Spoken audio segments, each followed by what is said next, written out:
this is the template being made up for the bottom of that spring hanger. Just got to finalise that and start bending it up. I'll show you in just a second.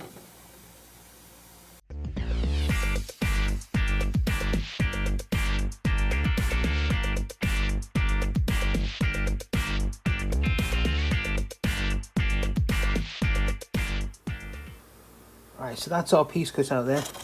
You see I've marked a line right away along here.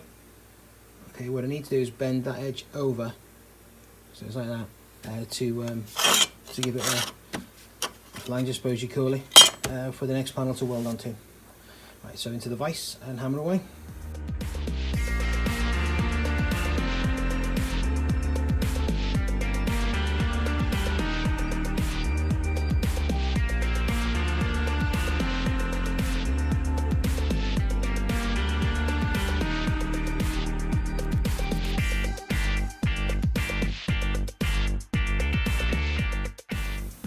Okay, so this is a little bit of fettling, just needs a little tidy up, but it should fit in here quite nicely. I'll just show you this from this side first. There we go. It's hard to hold this and film it at the same time, but you get the picture. There you go, something like that. Okay, and we'll just have a look to see how it fits underneath. Okay, underneath now, and I appreciate this is a bit difficult to see, but there we go. That puts in quite nicely just there. It'll all make sense when it's welded in. Right, onwards.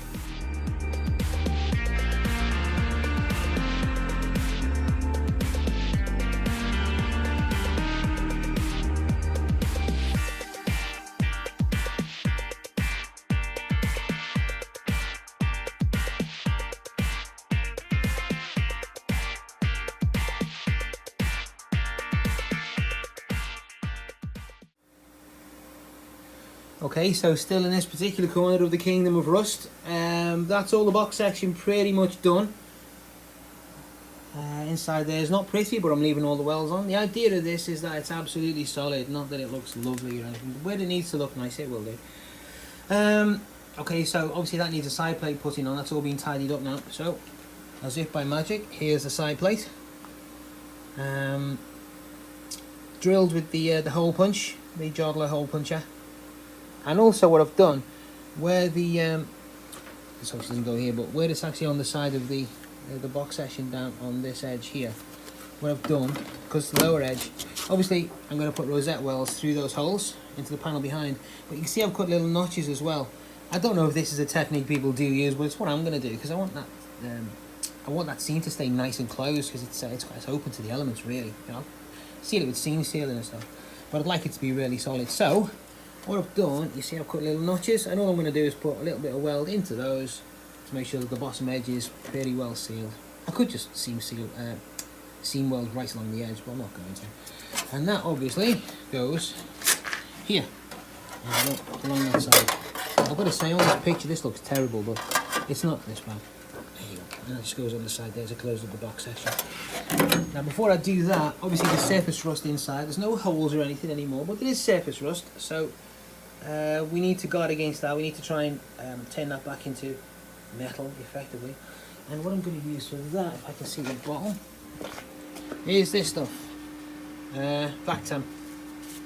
And effectively it's I think it's phosphoric acid more than anything. And what the phosphoric acid is going to do, I think they call it passivate. Anyway, it's going to kill the rust.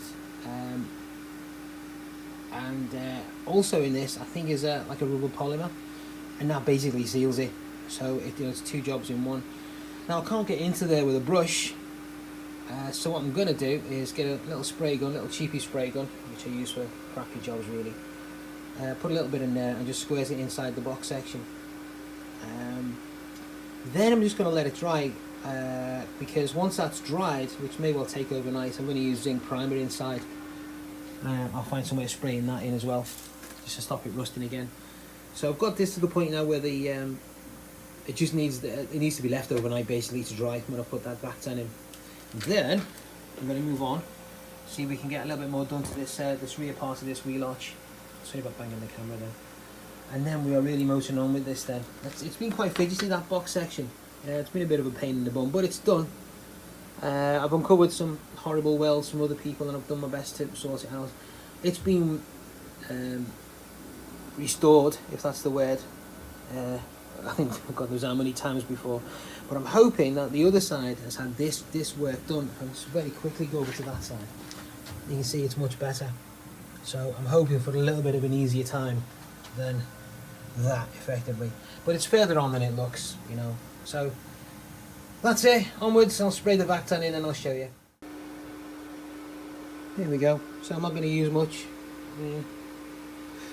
I'll probably make it quite a narrow pattern, not put an awful lot of pressure on it, because it basically just needs to squares it inside, you know. It's not looking for any super duper finish. Right, so I'll put this lid on and I'll bring you back just for a little bit of spraying. Okay, now you have to excuse this. I'm going to do my best to film this and spray it at the same time. So here goes. So it's fairly low pressure and quite a lot of fluid throughout. So I'm just going to have to spray in here and hope for the best of it. Here we go. Right, so sorry about that. It's just really difficult to film and spray at the same time. So I'll spray right up into that box section there. Obviously down into that box section that you can hardly see. And what that will do, that will react with the rust and create that rather nice coating. And once that's done, once that's all dried off, I'll put some zinc primer inside, which is more than it ever had in the past. So obviously better than it was. Right, onwards, move on to the next bit. I think what I'll tackle next is this bit here. You see, obviously it's all full of holes and stuff. Yeah, okay, so while you saw before, you saw the box section's got this stuff in it. You can see, by the way, the Vactan's already starting to go black as it's reacting with the rust. So that's all going well. Here, obviously that's going to need plating along the bottom here, this. It's all going to come out. And also where it's peppered through, if I just take you outside and show you, that is this here. And obviously this is all old filling and stuff. That's a nice square panel, so what I might do is cut up to the edge of this and put a piece in that goes down and in that way. So if we look underneath there, it's all rusty as well. But not the end of the world. It's only not that advanced a patch really. Right, let's get that measured out, cut out and rub it in. Right, so looking at this closely, I think it's quite obvious that inside this seam there's obviously all sorts of rust, because that's obviously going straight through. That's going to need replacing all there. That part needs replacing as well. I think rather than drill out all sorts of spot welds here and take ages doing that and then separate it, now find that this flange is actually rusty anyway, I think I'm just going to cut it right along that edge, and then the piece I put in here, I'll put a fold on, a flange on, so that I can mate it up to this rear valance here.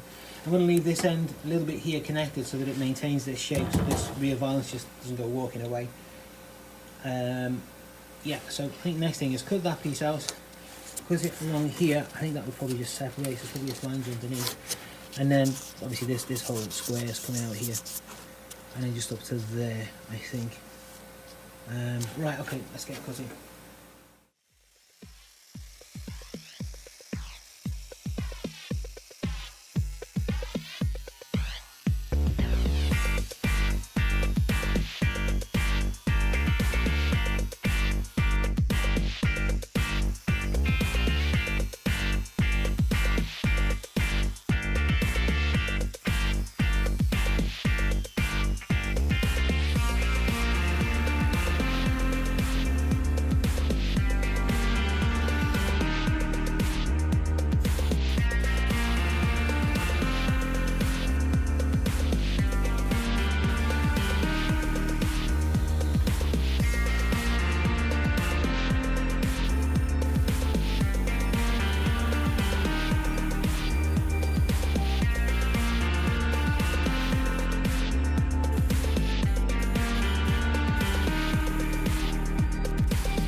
almost finished cutting the back parts out here.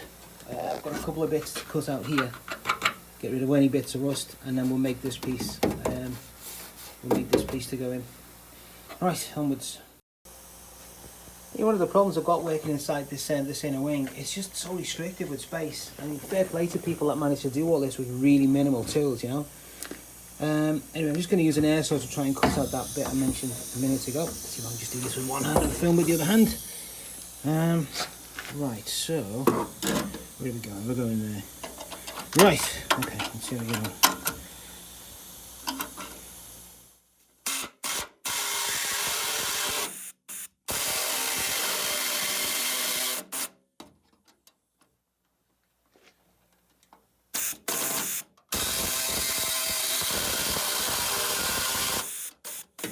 You can see that that's actually falling away there. That's not even attached to that anymore. I think I'll just chisel that off, which is going to take 2 hands, so excuse me for a minute. Now the piece for that rear quarter there, I'm going to make up in two pieces. So there's the template for the first piece. There you go, and you can see where it fits there, just to the edge. And you can probably see that I'm planning on bending it over there on the inside. Okay, so you see a lip there. If I take this out, you'll probably see a little better. And I'm planning to bend that over, obviously all the way down. So I'll make that piece to fit. And then for the vertical piece, which comes here into this, where are we? There we go, into this here. I'm going to make that as a separate piece, weld it along the bottom, and then dress it. Now the Sebring fiberglass rear valance goes up into here anyway, so I can put plenty of sealer there. So I'm not too worried about exposed edges, because obviously they're going to be welded up anyway. But I can get plenty of seam sealer in there, so they're not going to rust out, in theory. Okay, let's cut some metal, see how we get on. Now for this, this piece goes this way up, and I need to bend around this curve. So essentially, this lip here, sorry I'm holding the camera with one hand here, this lip here needs to bend down, okay, around that curve. So I think, I mean if I had a shrinker it'd be easy, just work it around in a shrinker and make the curve. But I think what I'm going to do is use something like this, oil grips to make the initial curve and bend down, and then I'll do a little bit of hammering just to make it nice. I'll try and put you on the tripod so you can see what I mean. Okay, now obviously be aware, if this was a major restoration, you know, if I was looking at a rare concourse car, then I probably wouldn't be doing it this way. I'd probably make a wooden former and then hammer around this edge to the wooden former. But it's not, you know, it's not the rarest car in the world, and I just want to get the job done, so perfectly acceptable. And if you can see on the camera, but there's a line scribed there for the lip that I need to bend down. So I'm just going to adjust these so then make a nice tight grip. What I'm going to do is work my way along the edge here.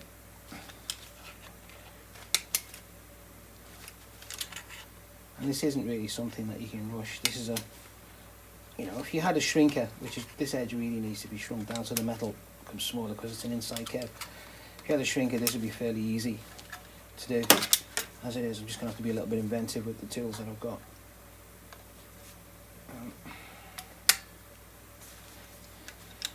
And again, as I say, you do need to be patient doing it this way.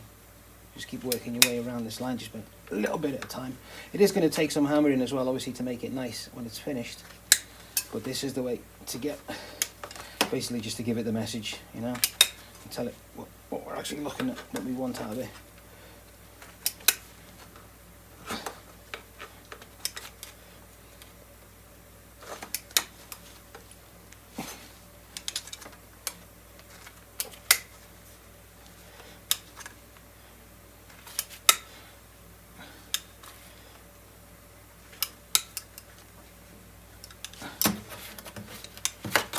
See, it's actually started to take on the shape that we want. Okay, obviously this edge is going to be a bit wobbly, and you can see that the piece is bowing a little bit, but it's not the end of the world. We can hammer that all straight once we've got this closer to the actual 90-degree pretty much bend that we need.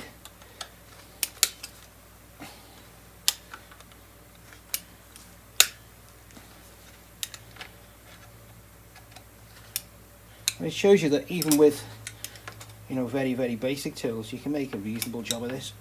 As I say, if I was making a really concourse panel, I'd do it in a slightly different way. But again, I'm not professional at all this, you know, so this is just, it's not really a how-to, it's just how I'm doing it, you know. I'm not saying this is the only way to do something, but I just kind of want to give you a look at what I'm doing. Okay, we'll bend that up a little bit more there.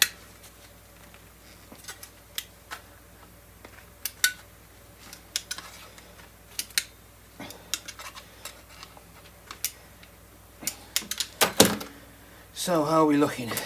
Well, we're getting there, you know, it looks more or less the right shape.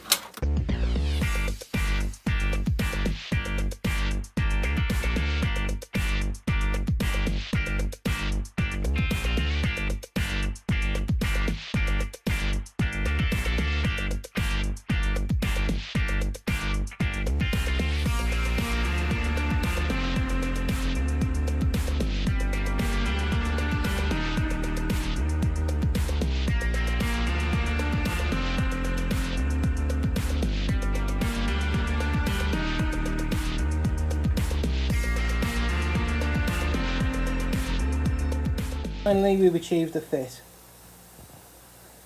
Right, just needs to be welded in. Weld that piece in. I'll make the piece for the back square there. Weld that in, and then we'll look at getting the rest of it. Right, I'm hoping that the other camera caught the welding then. If it didn't, I do apologise. We can only do our best. Right, so now I'm just going to weld the piece into the square bit on the left. You can see the patch for the back.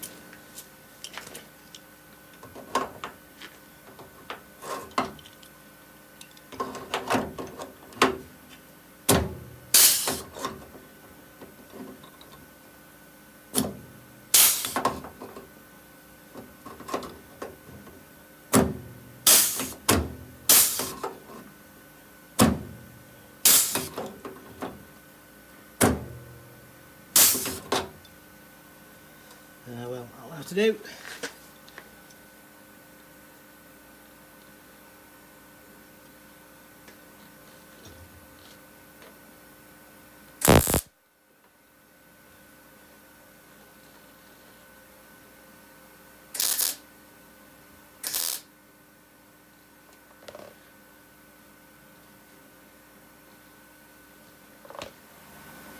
Well, I do apologise for bringing you back halfway through or most of the way through the welding of that, but my iPhone just decided to stop.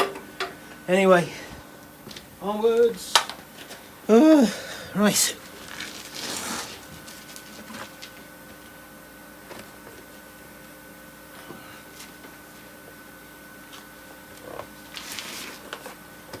I tell you what, this is an absolute pain in the absolute ass.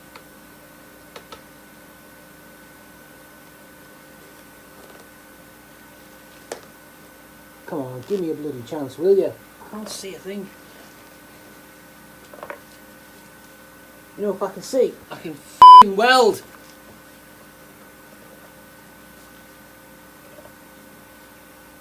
The whole idea of having an auto darkening helmet is that it's f***ing light now and again.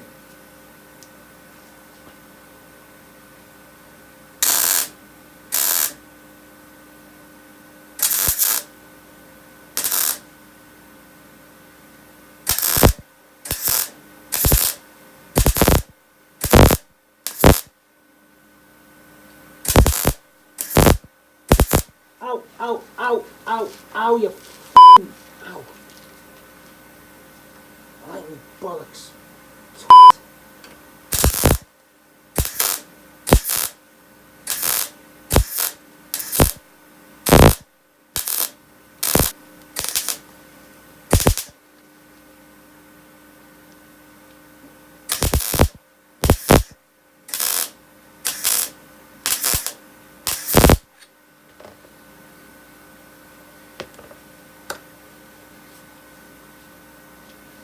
Oh, I just cannot see. If I can't see it, I can't weld it. Oh.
we go.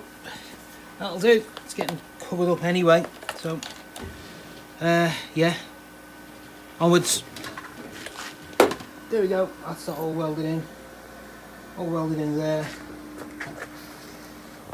All welded in there. It looks a bit scruffy. Don't care. You're not going to be able to see it. It's going to be covered in seam sealer and paint and all that other good stuff. So it doesn't really matter that much. Not going to take loads of time on it.